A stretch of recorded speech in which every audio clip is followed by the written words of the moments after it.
إن الحمد لله نحمده ونستعينه ونستغفره ونعوذ بالله من شرور أنفسنا ومن سيئات أعمالنا من يهده الله فلا مضل له ومن يضلل فلا هادي له وأشهد أن لا إله إلا الله وحده لا شريك له وأشهد أن محمدا عبده ورسوله صلى الله عليه وعلى آله وسلم تسليما كثيرا أما بعد.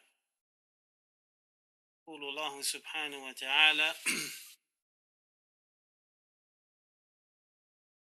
ولنبلونكم بشيء من الخوف والجوع ونقص من الأموال والأنفس والثمرات وبشر الصابرين الذين إذا أصابتهم مصيبة قالوا إنا لله وإنا إليه راجعون أولئك عليهم صلوات من ربهم ورحمة أولئك هم المهتدون. Allah subhanahu wa ta'ala, this particular verse, وَلَنَبْلُوَنَّكُمْ, this verse actually is an oath. The lam here is equivalent to saying, Wallahi, we shall do this, as if Allah is swearing by himself. The noon on the end is what they call noon tawqid, and it's the noon for emphasis and certainty. So you have a number of emphasis at the beginning of this verse, and it is to show that what is about to be said no doubt shall happen. We shall test you. بشيء من الخوف, with something of fear, a lack of security. And this may be on an individual level or on a societal or a social level, where once people had safety and security, but that is taken away. And Allah said, بِشَيْءٍ مِّنَ الْخَوْفِ, something of fear. Because if we are tested with total fear, it would destroy us. And because this sense of a lack of security is so crucial to our lives, and how devastating it is to lose it, Allah begins with this particular reality and this test, that you Muslims shall be tested in this way, something of fear. If you look across the globe, you begin to see something of this. And it's a disruption in the lives of people in a way that unless you experience it, you really can't imagine. To go out and not know whether you're going to come home with your life or not. Or perhaps that something is going to drop on your whole village and destroy it and take it out any moment. You cannot enjoy sleep. I don't care how much wealth you have, it is meaningless if you're not in a state of safety and security. So Allah subhanahu wa ta'ala says that He will test us with something of khawf. Right? وَلَنَبْلُوَنَّكُمْ بِشَيْءٍ مِّنَ الْخَوْفِ وَالْجُوعِ, and hunger. Hunger here refers to people actually being afflicted, and this could be on an individual level, dealing with the nuclear family, the small group of individuals in the home, or on a social level also, where things were once good and favorable, and Allah decrees for it to happen otherwise, and things are taken away. This can happen overnight. People may be wealthy one day and lose everything the next. Okay? So it's a promise that some of these things will happen. A person may not be tested with all of these things, but you will not walk on the face of this earth without some type of trial and tribulation. It's not possible if you are a believer. So there is going to be tests, trials, and tribulation. وَلَنَبْلُوَنَّكُمْ بِشَيْءٍ مِّنَ الْخَوْفِ. وَالْجُوعِ وَنَقْصٍ مِنَ الْأَمْوَالِ وَالْأَنفُسِ. A reduction in what you used to get economically, what used to come in may not, or it may be taken away altogether.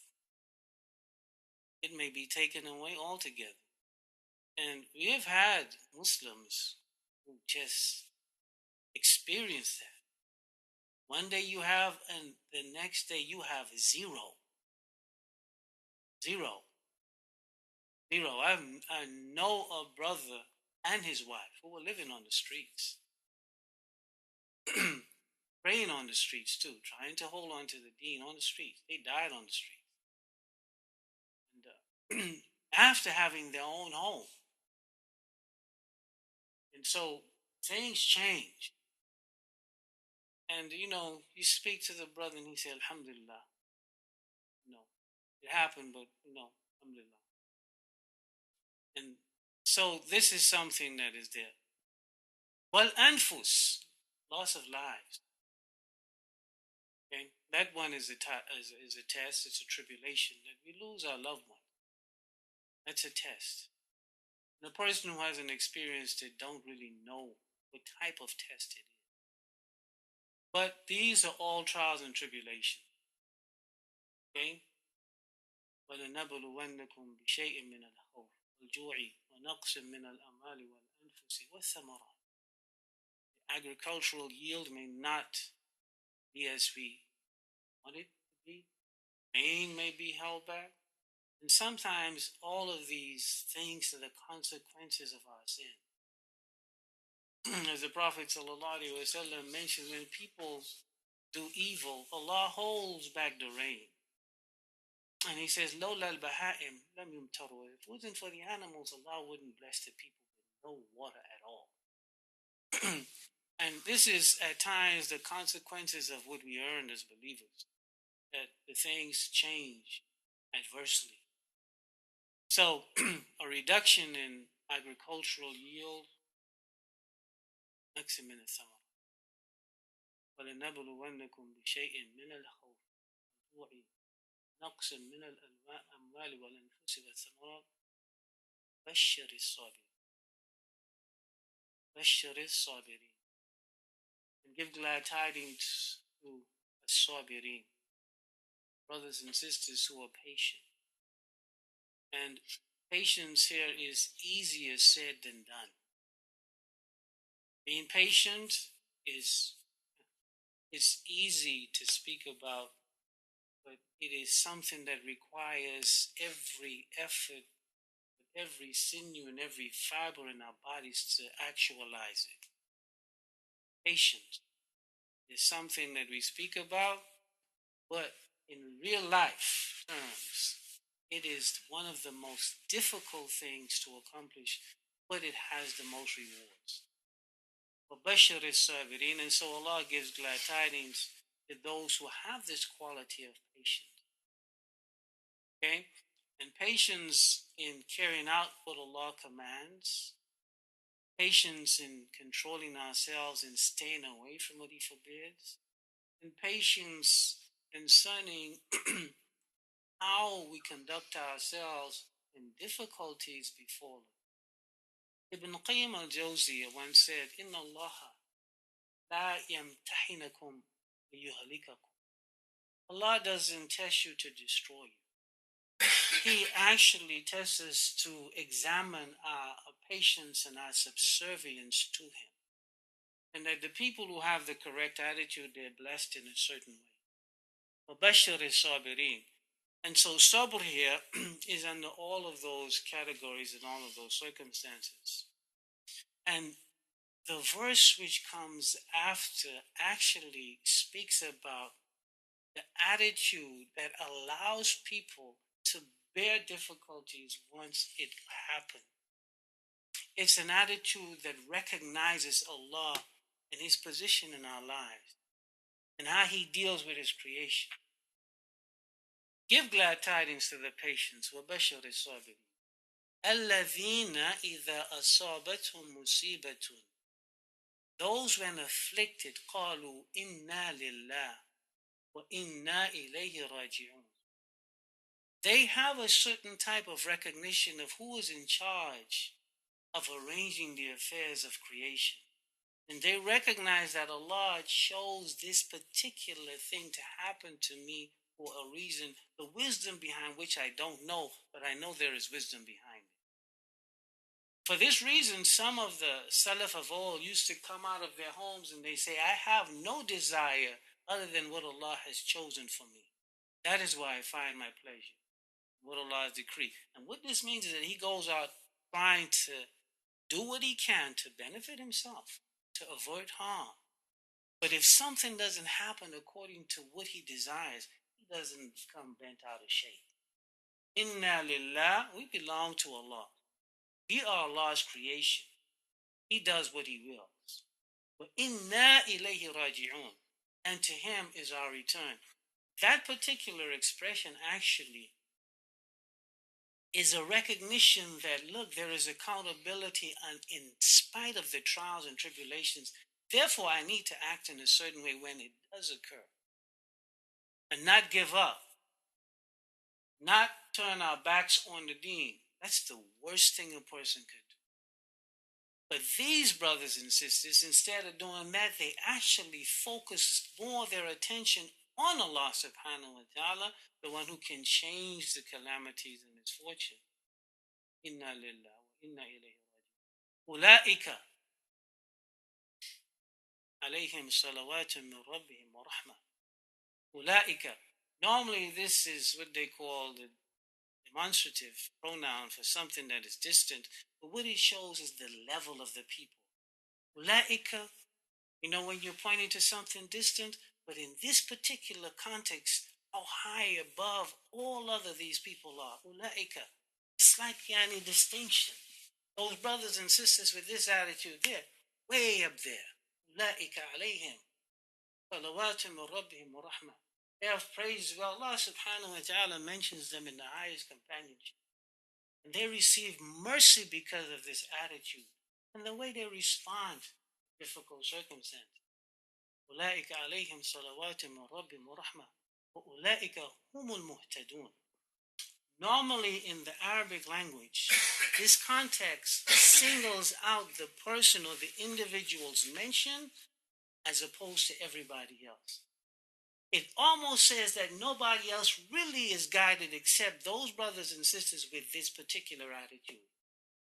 وَأُولَٰئِكَ هُمُ الْمُهْتَدُونَ. They are indeed the ones who are guided. So for us, in terms of the things that inevitably will happen, there's no believer in this room, whether we know it or not. Somebody is going through something.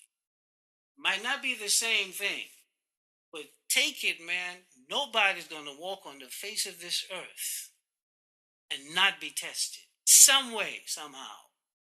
We may not know what each brother's going through and what he's experiencing or what the sisters are going through.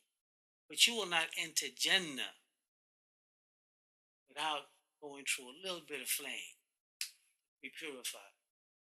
So it's something that we are taught so that we would recognize and be able to prepare ourselves for the inevitable. And at least know how to deal with it when it comes, when it happens. Right?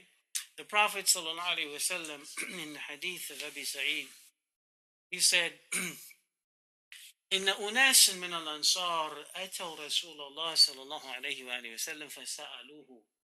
A group of the Ansar came to the Messenger of Allah صلى الله عليه وآله وسلم and they asked him. And he gave them. ثم سألوه. Asked him again, he gave them. ثم سألوه. Asked him again, he gave them. حتى نفد ما عنده. Until everything he had was gone.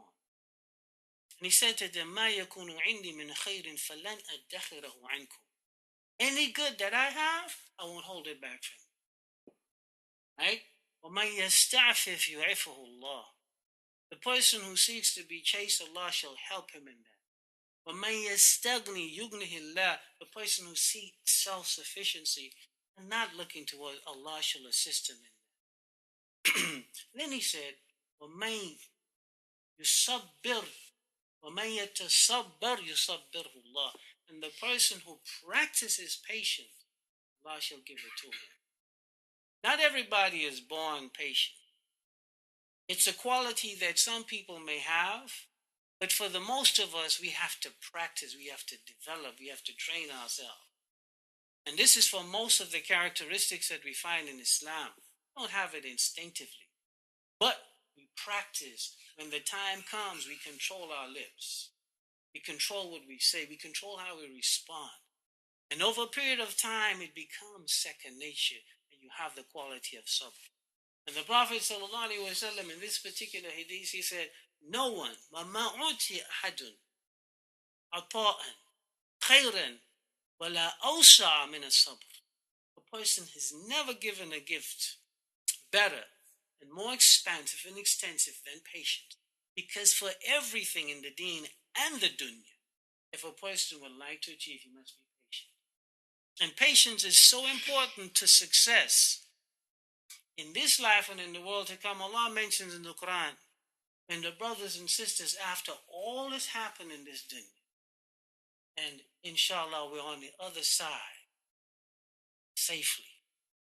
Allah says, وَالْمَلَائِكَ يَدْخُلُونَ عَلَيْهِمْ مِنْ كُلِّ بَابٍ سَلَامٌ عَلَيْكُمْ بِمَا صَبَرْتُمْ فَنِعْمَ عُقْبَى. That the angels enter upon them from each quarter, giving them the glad tidings, Salamun alaykum bima sabartum, peace. This is eternal peace because of your patience. And what a splendid abode as a consequence of sabr. سبحانك اللهم وبحمدك أشهد أن لا إله إلا أنت أستغفرك